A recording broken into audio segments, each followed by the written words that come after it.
Anthem programmasını Moldova Avrupa Trenerleri Milli Assotsiatsiyasi kurdu. Bu komandanın başında assotsiatsiyanın öndürücüsü Lucia Kuku bulunur. Geçenlerde Komrad'ın 7. uşak başyasında orta grupaların uşaklarına değini kurulu olan yeni didaktika materyalların prezentasyası geçti.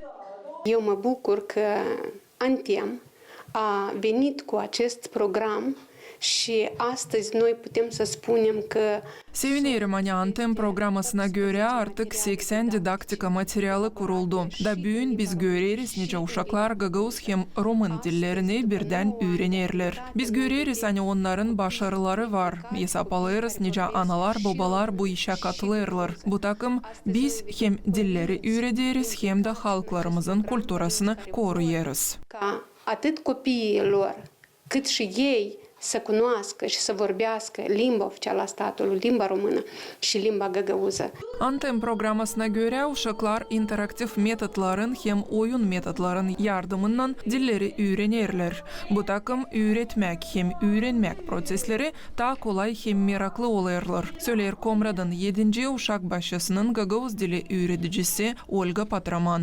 Bu programa pek faydalı çünkü o kuruluyor ki uşaklara olsun kolay anlama o lafları, anıları onlar öğrenirler. Çünkü onlar bağlı resimlerle, kartaçkalarla görüp uşaklar anlarlar lafın manasını.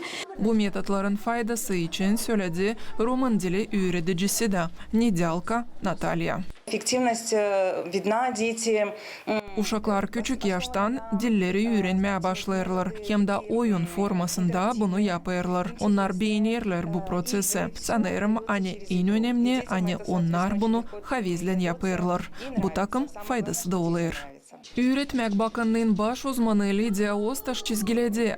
Bu işe aktif katılırlar analar babalar da. Bu takım multilingval ortamı kurulur. Кроме занятий, также в остальное время нахождения в детском. Derslerden kare öğreticiler uşak başlarımızda multilingval ortamını kurarlar. Analar babalar burada geçirilen türlü olaylara katılırlar. Onlar görürler uşaklarının başarılarını. Bu takım onlar anlarlar evde de uşaklarından Gagavuz hem Roman dillerinde laf etsinler lazım.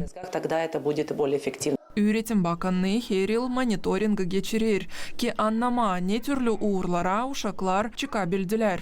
2023-2024 öğrenmek yılın sonuçlarına göre Gagavuzyanın hepsi uşak başlarında terbiye edenlerin 35%'ı Roman dilinde yüksek dil kompetansiyalarını gösterdiler. Gagavuz dilini ise orada 39% uşak bilir. Anthem programmasına göre pasobiyaların tiparlanmasını finanslar OBS hem de Gagavuz dilini kurtarmak fondu. Valentina Çoban, Vyacheslav Kısa, Maria Kazak, UGRT haberler.